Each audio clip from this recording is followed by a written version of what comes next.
ನಮಸ್ಕಾರ ವೀಕ್ಷಕರೇ, ನಾನಿವತ್ತು ಮೀಶೋದಿಂದ ಕೆಲವೊಂದಿಷ್ಟು ಸ್ಟ್ಯಾಂಡ್ಸ್ನ ತರಿಸಿದ್ದೀನಿ. ಅದನ್ನು ನಿಮ್ಗೆ ಕೂಡ ತೋರಿಸ್ತಾ ಇದ್ದೀನಿ. ಒಟ್ಟು 3 ವೆರೈಟಿ ನಾನು ಸ್ಟ್ಯಾಂಡ್ಸ್ ತರಿಸಿದ್ದೀನಿ. ಈಗ ಒಂದೊಂದು ಓಪನ್ ಮಾಡಿ ತೋರಿಸೋಣ. ಇದ್ರದ್ದು ಪ್ರೈಸ್ ಏನು, ನಾ ಎಷ್ಟಕ್ಕೆ ತೊಗೊಂಡಿದ್ದೀನೋ ಅದನ್ನು ಪಕ್ಕಕ್ಕೆ ಡೀಟೇಲ್ಸ್ ಹಾಕಿರ್ತೀನಿ, ಅದನ್ನು ನೋಡಿ. ಈಗ ಇದು ಫಸ್ಟ್ ಸ್ಟ್ಯಾಂಡ್ ಬಂದುಬಿಟ್ಟು ಒಂದು 7 ಸ್ಟೆಪ್ಪಿನ ಸ್ಟ್ಯಾಂಡ್. ಇದಕ್ಕೆ 2 ಪಾರ್ಟ್ ಐತಿ, ಕೆಳಗಡೆದೊಂದು ಮೇಲ್ಗಡೆದೊಂದು. ಅದನ್ನು ಎರಡನ್ನೂ ಜಾಯಿನ್ ಮಾಡಲಿಕ್ಕೆ 3 ಇದನ್ನು ಕೊಟ್ಟಿದ್ದಾರೆ, ನಟ್ ಬೋಲ್ಟ್ ಕೊಟ್ಟಿದ್ದಾರೆ. ಜಸ್ಟ್ ಇದನ್ನಿಟ್ಟು ನಟ್ ಬೋಲ್ಟ್ ಸೇರಿಸ್ಬಿಟ್ರೆ ಈಸಿಯಾಗಿ ಇದನ್ನು ನಾವು ಸ್ಟ್ಯಾಂಡ್ನ ಇದನ್ನು ಮಾಡಿಬಿಡ್ಬೋದು, ಅಸೆಂಬಲ್ ಮಾಡಿಬಿಡ್ಬೋದು. ಬಹಳ ಟೆನ್ಷನ್ ಏನಿಲ್ಲ. ಇದು ಸ್ಟರ್ಡಿಯಾಗಿದೆ ಬಹಳ. ಬಟ್ 7 ಪಾಟ್ ಹಿಡಿತಾವೆ, ಬಟ್ ಭಾಳ ದೊಡ್ಡ ದೊಡ್ಡ ಪಾಟ್ ಹಿಡಿಯೋಕ್ಕೆ ಸಾಧ್ಯ ಇಲ್ಲ, ಭಾಳ ವಜ್ಜನ ಹಿಡಿಯೋಕ್ಕಾಗಂಗಿಲ್ಲ. ಯಾಕಂದ್ರೆ ಅದರದ್ದು ಕಬ್ಬಿಣದ ಕೆಪಾಸಿಟಿ ಏನೈತಲ್ಲ ಅಷ್ಟೊಂದು ಹಾರ್ಡ್ ಇಲ್ಲ. ಇದು ಪೈಪ್ ಐತಿ, ಮಿಡಲ್ ತಂತಿ, ಅದಂದ್ರೆ ಕಬ್ಬಿಣದ ದಪ್ಪನ ತಂತಿಯಿಂದ ಅದರದ್ದು ಇದನ್ನು ಮಾಡ್ಯಾರ, ಪ್ಲ್ಯಾಂಟರ್ ಮಾಡಿದ್ದಾರೆ. 7 ಸ್ಟೆಪ್ ಇದೆ ಇದರಲ್ಲಿ.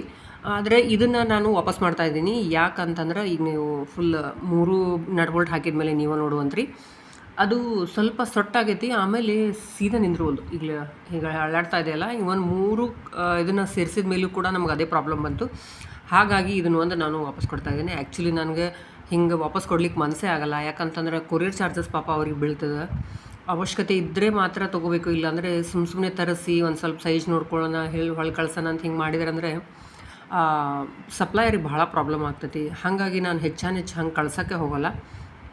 ಸಣ್ಣ ಪುಟ್ಟ ಏನಾದರೂ ಮೈನರ್ ಮಿಸ್ಟೇಕ್ಸ್ ಇದ್ರೂ ನಾನು ಹಾಗೆ ಇಟ್ಕೊಂಡ್ಬಿಡ್ತೀನಿ. ಬಟ್ ಇದು ಏನಾಗುತ್ತೆ, ಸ್ಟ್ಯಾಂಡ್ ಏನಾಗ್ತದೆ, ಅವು ಅಳ್ಳಾಡ್ಬಿಟ್ರೆ ಅಂತಂದರೆ ಇಟ್ಟಾಗ ಜಾಸ್ತಿ ಜೋರಾಗಿ ಗಾಳಿ ಬಂದರು ಅಥವಾ ಮಂಗ ಏನಾರ ಒಂದು ಸ್ವಲ್ಪ ತೊಂದರೆ ಕೊಡ್ತು ಅಂತಂದ್ರೆ ಮತ್ತು ಪ್ಲಾಂಟರ್ಸ್ ಬಿದ್ದುಬಿಡ್ತಾವೆ. ಹಾಗೆಲ್ಲ ಪ್ರಾಬ್ಲಮ್ ಆಗಬಾರ್ದು ಅನ್ನೋ ಒಂದೇ ಒಂದು ಕಾರಣಕ್ಕೆ ಅದನ್ನು ಕಳ್ಸಾತೀನಿ ಅಷ್ಟೆ. ಇಲ್ಲ ಅಂತಂದರೆ ಅದ್ರ ಪ್ರೈಸಿಗೆ ಅದು ಭಾಳ ಚೆನ್ನಾಗೈತಿ. 550 ರುಪೀಸ್ ನನಗೆ ಬಿದ್ದಿತ್ತದು. 550 ರುಪೀಸಿಗೆ ಬೆಸ್ಟ್ ಅಂತಲೇ ಅನ್ಕೋಬೋದು, ಅಷ್ಟು ಒಳ್ಳೆ ಕ್ವಾಲಿಟಿ. ಯಾಕಂದ್ರೆ ನಾವು ಇಲ್ಲಿ ವೆಲ್ಡಿಂಗ್ ಶಾಪ್ನೆಲ್ಲ ಹೋಗಿ ನಾವು ಈ ರೀತಿ ನಂಗೆ ಮಾಡಿಕೊಡು ಅಂತ ಹೇಳಿದರೆ ಮಿನಿಮಮ್ ಒಂದು 1000-1500 ರೂಪಾಯಿ ಇಲ್ಲದ ಅವ್ರು ಮಾಡೋದೇ ಇಲ್ಲ. ಯಾಕಂದ್ರೆ ಅವರಿಗೆ ಲೇಬರ್ ಪ್ರಕಾರನೂ ಬೀಳ್ತದೆ, ಆಮೇಲೆ ಮಟೀರಿಯಲ್ ಕಾಸ್ಟೂ ಭಾಳ ಹಣ ಆಗ್ತದೆ. ಬಟ್ ಈ ರೀತಿ ನಾವು ರೆಡಿ ಇದ್ದದನ್ನು ತರಿಸೋದು ಬಹಳ ಒಳ್ಳೆಯದು.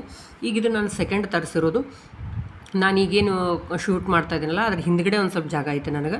ಅಲ್ಲಿ ನನಗೆ 3 ಫೂಟ್ವರೆಗೂ ಉದ್ದ ಇಡಲಿಕ್ಕೆ ನನಗೆ ಅನುಕೂಲ ಐತಿ. ಹಾಗಾಗಿ ಇದು ನಾನು 3 ಫೂಟು ಉದ್ದ ಇರುವಂತಹದ್ದು, ಆಮೇಲೆ 5 ಫೂಟು 2.5 ಇಂಚು ಎತ್ತರ ಇರುವಂತಹ ಸ್ಟ್ಯಾಂಡನ್ನು ತರಿಸಿದ್ದೀನಿ. ಇದು 3 ಸ್ಟೆಪ್ ಸ್ಟ್ಯಾಂಡ್ ಐತಿ. 3 ಸ್ಟೆಪ್ನ ಪ್ಲಾಂಟ್ಸ್ ಇಡ್ಬೋದು, ಆಮೇಲೆ ಬ್ಯಾಕ್ ಸೈಡು ಸುತ್ತ ಹ್ಯಾಂಗ್ ಮಾಡ್ಬೋದು. ಆ ಥರ ಇದನ್ನು ನಾನು ಸ್ಟ್ಯಾಂಡ್ ತರಿಸಿದ್ದೀನಿ. ಇದು ನನಗೆ 1237 ಹಿಂಗೆ ಬಂದದ. ಸೈಡಿನಲ್ಲಿ ನಿಮ್ಗೆ ಅದರದ್ದು ಹಾಕಿರ್ತೀನಿ, ಅದನ್ನ ನೋಡ್ಕೋಬಹುದು. ಇದೆಲ್ಲ ನಾನು ಮೀಶೋದಿಂದನೇ ತರಿಸಿದ್ದೀನಿ. ಇದು ಕ್ವಾಲಿಟಿನೂ ಚೆನ್ನಾಗೈತಿ, ಸ್ಟ್ಯಾಂಡ್ ಸ್ಟರ್ಡಿ ಆಗೈತಿ. ಆಮೇಲೆ ಎಲ್ಲವಕ್ಕೂ ಒಂದು ಒಳ್ಳೇದಂತಂದರೆ ಈ ಥರ ಸ್ಟ್ಯಾಂಡ್ಸಿಗೆ ಅವರು ಇವನ್ನ ಕೊಟ್ಟಿರ್ತಾರೆ, ತಡೆಗಡೆ ಬುಷ್. ಹಾಗಾಗಿ ನಾವು ಎಲ್ಲಾದರೂ ಇಡಬೇಕಾದ್ರೆ ನಮ್ಮ ಟೈಲ್ಸ್ ಹಾಳಾಗೋದಿಲ್ಲ. ಆಮೇಲೆ ಸರಸುವತ್ನೆ ಮಾಡೋತ್ನಾಗ ಗಿರ್ ಅಂತೇಳಿ ಸೌಂಡ್ ಬರೋದಿಲ್ಲ. ಅದು ಒಂದು ಪ್ರಾಬ್ಲಮ್ ಇರಲಾರ್ದಕ್ಕೆ ನಾವು ಇದು ಬೆಸ್ಟ್ ಅನ್ಬೋದು. ಆ್ಯಕ್ಚುಲಿ ಇದನ್ನು ನಾವು ಒಬ್ಬಳ ಮಾತ್ರ ಜೋಡ್ಸೋಕ್ಕಾಗಲ್ಲ, ಯಾಕಂದ್ರೆ ಒಬ್ರು ಯಾರ್ದಾರ ಹೆಲ್ಪ್ ಬೇಕು. ಯಾಕಂದ್ರೆ ಆ ಕಡೆ ಈ ಕಡೆ 2 ಸೈಡ್ ನಾನು ಸರಿಯಾಗಿ ಒಬ್ರು ಯಾರು ಹಿಡ್ಕೊಳಕ್ಕೆ ಅನುಕೂಲ ಆಯಿತು ಅಂದರೆ ಇದನ್ನಾಗ್ತೈತಿ. ಅದಕ್ಕೆ ನನ್ನ ಮಗಳನ್ನ ಕರೆದಿದ್ದೀನಿ, ಈಗ ಅವಳು ಹೆಲ್ಪ್ ಮಾಡ್ತಾಳೆ. ಆಮೇಲೆ ನಾನು ಅದನ್ನು ಜೋಡಿಸ್ತೀನಿ. ಅಲ್ಲಿವರೆಗೂ ಇದಕ್ಕೆಲ್ಲವಕ್ಕೂ ಬುಷನ್ನು ಫಸ್ಟ್ ಸೇರಿಸ್ಬಿಡ್ತೀನಿ. ಅಂದರೆ ನಾನು ಕೆಳಗಿಟ್ಟು ಹಾಕುವಾಗ ಏನಾಗಲ್ಲ, ಅದು ಸೌಂಡೂ ಬರೋಲ್ಲ, ಆಮೇಲೆ ನನ್ನ ಟೈಲ್ಸ್ ಕೂಡ ಹಾಳಾಗಲ್ಲ. ಆಮೇಲೆ ಶಾರ್ಪ್ ಎಡ್ಜ್ ಅಂತೂ ಏನೂ ಇಲ್ಲ. ಅಂಥಪ್ರಿ ಏನು ನಮ್ಮ ಕೈಗೆಲ್ಲ ಹತ್ತುವಂಗೆ ಅಥವಾ ಯಾವುದೋ ಎಡ್ಜಸ್ ಹತ್ತಿ ನಮ್ಗೆ ಏನಾರು ಪ್ರಾಬ್ಲಮ್ ಆಗುವಂಗೆ ಅಂತೇನು ಇಲ್ಲ. ಭಾಳ ಸ್ಮೂತ್ ಎಡ್ಜ್ ಅದಾವೆ. ಫಿನಿಷಿಂಗು ಚಲೋ ಐತಿ, ಪೇಂಟಿಂಗೂ ಚೆನ್ನಾಗೈತಿ. ಎಲ್ಲೂ ಪೇಂಟು ಸ್ವಲ್ಪನೂ ಸ್ಕ್ರ್ಯಾಚ್ ಬಿದ್ದಿಲ್ಲ. ಅದು ಒಂದು ಬಹಳ ಒಳ್ಳೆಯ ಪಾಯಿಂಟ್. ಹಾಗಾಗಿ ಪ್ಯಾಕಿಂಗ್ ಮಾತ್ರ ಭಾಳ ಚೆನ್ನಾಗೇ ಮಾಡಿದ್ದಾರೆ ಇವರು. ಯಾವುದೇ ರೀತಿಯಿಂದ ಸ್ಕ್ರ್ಯಾಚ್ ಬಿದ್ದಿಲ್ಲ. ಆಮೇಲೆ ಪೇಂಟ್ನ ಬಬಲ್ಸ್ ಬಂದಿಲ್ಲ, ಒಂದು ಕಡೆ ಹಚ್ಚಾರ ಇನ್ನೊಂದು ಕಡೆ ಇಲ್ಲ, ಆ ಥರ ಯಾವ ಪ್ರಾಬ್ಲಮ್ಮು ಇಲ್ಲ. ಇದು ಬಹಳ ನೀಟ್ ಐತೆ ಪೇಂಟಿಂಗು ಕೂಡ. ಹಾಗಾಗಿ ಜಂಗ್ ತಿನ್ನೋದು ಕಡಿಮೆ ಆಗ್ತದೆ. ನಾ ಪೇಂಟಿನ ಬಗ್ಗೆ ಯಾಕೆ ಇಷ್ಟೊಂದು ಡೀಟೇಲ್ ಹೇಳತ್ತೇನೆಂದ್ರೆ, ಜಂಗ್ ತಿನ್ನಂಗಿಲ್ಲ. ಜಂಗ್ ತಿನ್ನಲಿಲ್ಲ ಅಂತಂದ್ರೆ ನಮಗೆ ಬಹಳ ದಿವಸ ತಾಳ್ಕಿ ಬರ್ತಾವೆ ಇವು. ಯಾಕಂದ್ರೆ ನಾವು ಎಷ್ಟೊತ್ತಿದ್ರು ಈ ಥರ ಪ್ಲಾಂಟ್ಸ್ನ ಒಂದು ಸ್ವಲ್ಪ ಹೊರಗಡೆನೇ ಇಡ್ತೀವಿ. ಇಂಡೋರ್ ಪ್ಲಾಂಟ್ಸ್ ಬೆಳೆಸ್ತಾ ಇದ್ರಿ ಅಂದ್ರೆ ಓಕೆ, ನಾನು ಒಂದು ಸ್ವಲ್ಪ ಔಟ್ಡೋರ್ನ ಬೆಳೆಸ್ತಾ ಇದ್ದೀನಿ. ಹಾಗಾಗಿ ಒಂದು ಸ್ವಲ್ಪ ಮಳೆ ಬಿಸಿಲು ಅಂತೂ ಬಿದ್ದೇ ಬೀಳುತ್ತೆ. ಜಂಗ್ ತಿನ್ನಲಾರ್ದಂಥದ್ದು ನನಗೆ ಬಹಳ ಇಂಪಾರ್ಟೆಂಟ್. ಹಾಗಾಗಿ ಅದನ್ನು ನಾನು ರೆಕಮೆಂಡ್ ಮಾಡ್ತೀನಿ. ಆಮೇಲೆ ಇದು ಅಗಲ ಏನೈತಿ 23 ಇಂಚ್ ಐತಿ. ಆದರೆ ಆ್ಯಕ್ಚುಲಿ 2 ಫೀಟ್ ಅಂತ ಕೊಟ್ಟಿದ್ದರು ಅನ್ಸುತ್ತೆ. ಅದ್ರ ಬಟ್ 1 ಇಂಚ್ ಕಡಿಮೆ ಇದೆ. ಇಟ್ಸ್ ಓಕೆ, ನಡೀತದೆ, ಹಾಗೇನಿಲ್ಲ. ಒಂದು 6 ಇಂಚು 7 ಇಂಚಿನ ಪಾಟ್ಗಳು 3 ಅಂತೂ ಹಿಡಿತಾವೆ ಇದ್ರಾಗ.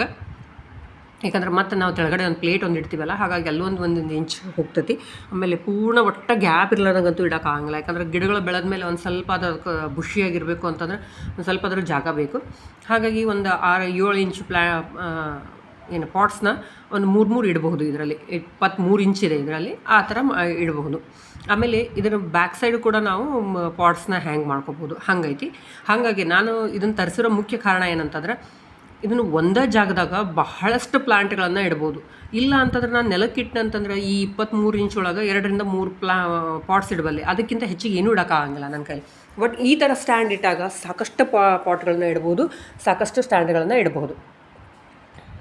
ನೋಡಿ, ಇದನ್ನು ಸಹಿತ ಅಸೆಂಬಲ್ ಮಾಡೋದು ಬಹಳನೇ ಈಸಿ.